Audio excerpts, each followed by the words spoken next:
Hello, welcome to Planetside Chats, a video cast about vintage science fiction. I'm your host, Will Emmons.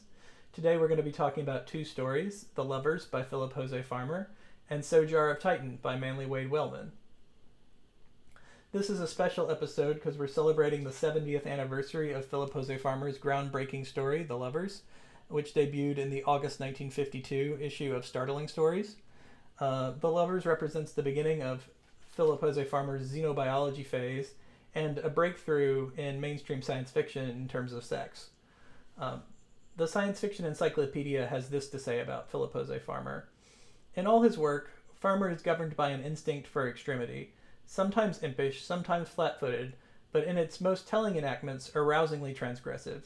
It is perhaps now a moot question whether or not Farmer would have been more successful in a world which simply appreciated his flings and intuitions, and which did not recoil at the polymorphic mutability of his depictions of sex, which he treated as a ground base in the arias of human behavior. So let's dive right into The Lovers.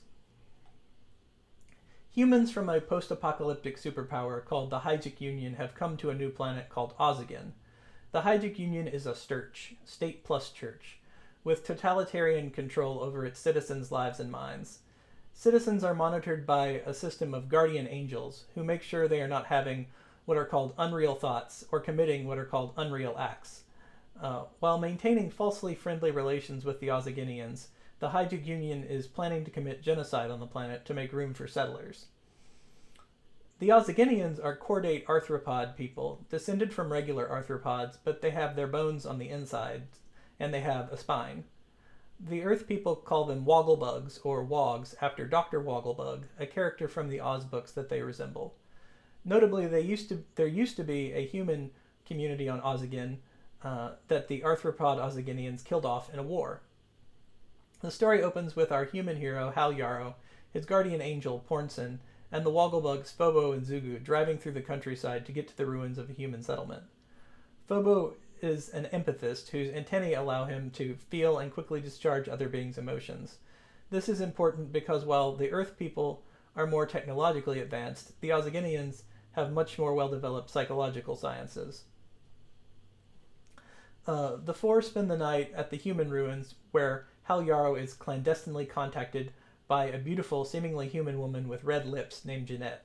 He sneaks away from his guardian angel and speaks with Jeanette. She speaks a tongue descended from French that Yarrow is able to piece together. She's been living in the forest after being held captive by Phobo and other Wogglebugs. She asks for rescue. He tells her to wait for him and that he'll return in some number of weeks. In order to get back to Jeanette, Yarrow has to cheat a test called the Elohimeter. That's Elohim plus meter, to prove that he's religiously pure. This allows him to move around unwatched by his guardian angel. He returns to rescue Jeanette. She has him carry her over the threshold of his apartment, symbolizing that she is now his bride. She cooks him a steak dinner that is delicious, and she won't let him help with the dishes. But then she asks him to obtain alcohol for her. Yarrow is disgusted by this, because of the Sturch's rules against alcohol, but consents to find some because she says she became an alcoholic in captivity. Now, he doesn't want Jeanette to be an alcoholic, so Yarrow asks Phobo if there is a cure for alcoholism. He pretends it's for himself. He is given a substance called Easy Glow that is essentially methadone for alcoholics, which he secretly gives Jeanette instead of alcohol. What makes the story work so well are the many details Farmer includes to flesh out the world. Both the theology of the Hygic Union and the evolutionary biology of Ozigen are well worked out for such a short piece. It's only 87 pages in the Philip José Farmer Centennial Collection. It's a pleasure knowing that the Hygics smoke Merciful Seraphim cigarettes, and fascinating to learn about the symbiotes and parasites that accompany Wogglebug society. Throughout the story, there are a lot of moments where Jeanette and Phobo treat Yarrow humanely for the first time in his life. While the story emphasizes domesticity and sexuality as factors that make Jeanette a quote-unquote perfect woman, that's my formulation, not Farmer's, but you get my meaning. Another aspect of her perfectness is that she talks to Yarrow about his feelings. No one's ever done that before. Together with Phobo, who logically discusses and undermines the Sturch's doctrines with Yarrow, Jeanette deprograms Yarrow from the mental oppression of his stultifying religious background. Unfortunately, Jeanette has to pay the ultimate price for loving Yarrow. Throughout the story, we get hints about her biology. She's physically different from earthly Homo sapiens. She has 2 cartilage bumps on her scalp and other small differences. She's pleased when Yarrow comments that she is a mammal. 2 peculiar tics of their sex life give us clues as well. She insists on leaving the light on, and she never closes her eyes. When she becomes ill, Yarrow discovers her true nature. Rushing her to the hospital, Phobo explains that she is a Lolitha, a member of an all-female chordate arthropod species that co-evolved with Homo sapiens on Ozigen. She gets the male input through a photokinetic nerve that goes from eye to uterus. This is why Jeanette insisted on keeping the light on and never closed her eyes. For this species, pregnancy ends in the death of the mother, as she transforms her body into a calcium-rich womb tomb for her offspring to devour. Alcohol shuts down this photokinetic nerve and acts as a contraceptive. If only Yarrow had known what he was doing when he substituted the Easy Glow. The tragedy is made even sadder when Yarrow learns that the Lolitha are basically immortal if they don't become pregnant. He may have robbed his love of 1,000 years. Farmer is ambiguous about these quote-unquote perfect women. Again, that's my formulation, but I think it's what the story implies. While Jeanette is Yarrow's salvation, the Wogglebugs say that the Lolitha caused the downfall of human civilization on Ozigen. Due to their immortality and feminine wiles, the Lolitha were able to attain high-ranking positions in human societies, sometimes even acting as goddesses. They brought the end of humanity on Ozigen by encouraging alcoholism, depraved religious rites, and wars with the Wogglebugs, whom the Lolitha could not control. For Farmer, the Lolitha is both desired and feared, the ultimate object of male fantasy, and Superwoman who is mankind's undoing. Despite this ambiguity, the main feeling at the end of the story is Yarrow's sense of loss at Jeanette's death. It's really touching and poignant. So that's The Lovers, and we really only scratched the surface of what's a really deep tale. I recommend everybody seek it out. There's not a cheap place to find it. You can get the original for $12 on eBay if you want to read an old magazine like I like to do. You can also find it in the Philip Jose Farmer Centennial Collection, which is $35 on Amazon right now. Now, probably the cheapest place to find it is not the purest form. You can get a paperback of the novelization of The Lovers, which is longer. I haven't read this, but it is a version of The Lovers that many people have read. And so let's shift over to talking about Sojarr of Titan and Manly Wade Wellman. Now, when we talk about Manly Wade Wellman, it's obligatory that we mention he's best known for fantasy stories about an Appalachian balladeer named Silverjohn, but he also wrote pulp science fiction. The reason I picked out this story is, as you can see from the cover of the March 1941 Startling Stories that it debuted in, this is a Tarzan pastiche. This character is dissimilar to Tarzan in some ways, but he would not exist without Tarzan. I also picked out this story because I like planetary romance or Sword and Planet stories where the solar system is habitable. So the background of this story. If you know about the solar system, Saturn is about twice as far away as Jupiter. So in this story, Saturn is the unexplored frontier of an otherwise populated solar system. We find out that an explorer named Pitt Rapidan has taken his 3-year-old son to Titan, and he's crash landed.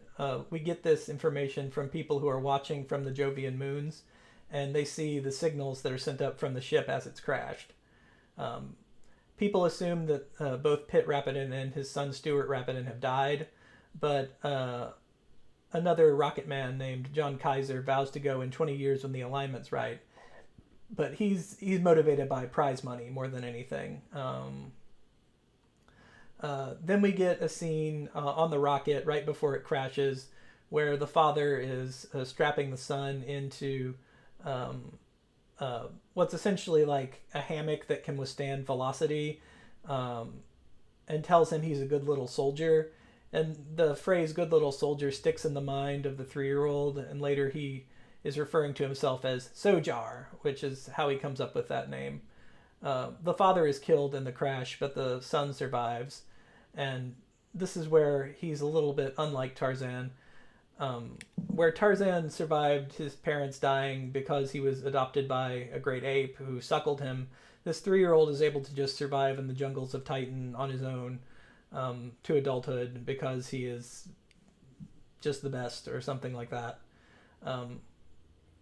We get a scene when he's age 6 where he's got this tool that is like a knife. It's a sharp piece of metal that is broken off from the spaceship that he's using. And it's his first kill. He's being attacked by this 6-legged creature with a beak and sharp teeth. And he kills the beast and like gets covered in blood, and it says he's baptized in blood. He's not going to be scared anymore. He's Sojarr.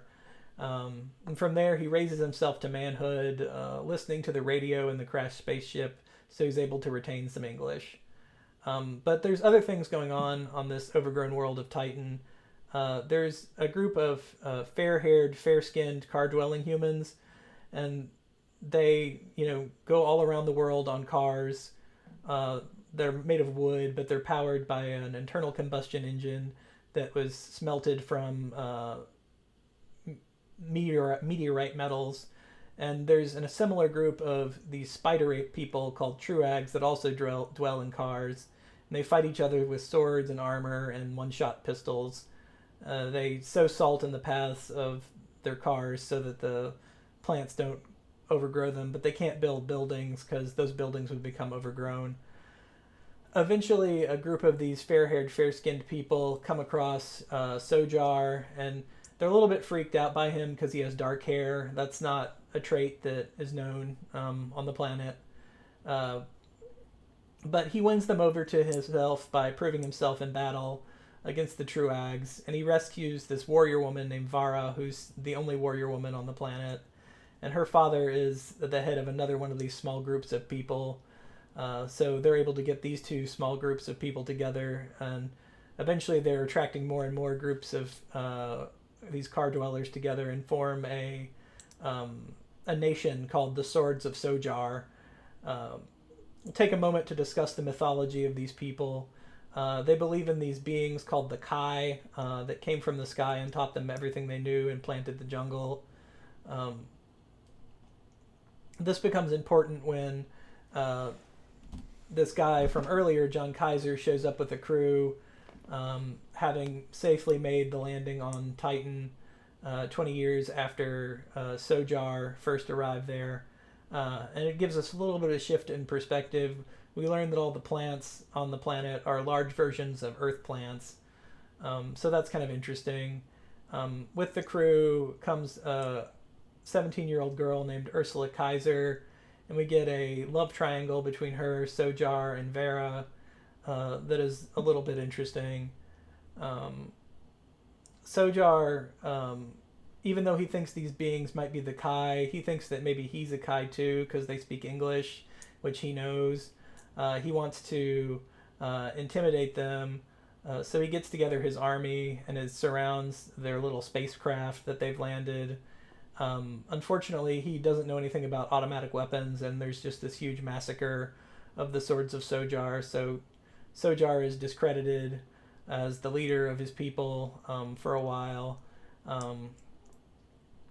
Meanwhile, there's a lot of deaths in the crew of people who've come from Earth that are kind of happening mysteriously, and Ursula gets captured by the Truags, who want to make her read these stone tablets for them that have, secret knowledge on them. It turns out she's able to read them because she has a knowledge of ancient Greek, and she finds out that the humans on Titan are descended from Atlantis, and that the Kai were just Atlanteans, and that therefore the Kai and the humans of the modern day are just the same people with different knowledge. And it turns out that John Kaiser was killing all the people on his crew because he wanted to keep the wealth of this planet to himself. There's this high-powered fuel that's in the soil It's going to revolutionize space travel that he wanted to himself, but he gets stopped. And the resolution of the story is Ursula travels home. Sojarr will have the prize money, and Sojarr kisses Vara, resolving the love triangle. This is more of a straight up pulp adventure story. There's not a lot of depth to it in terms of things you can get by revisiting it.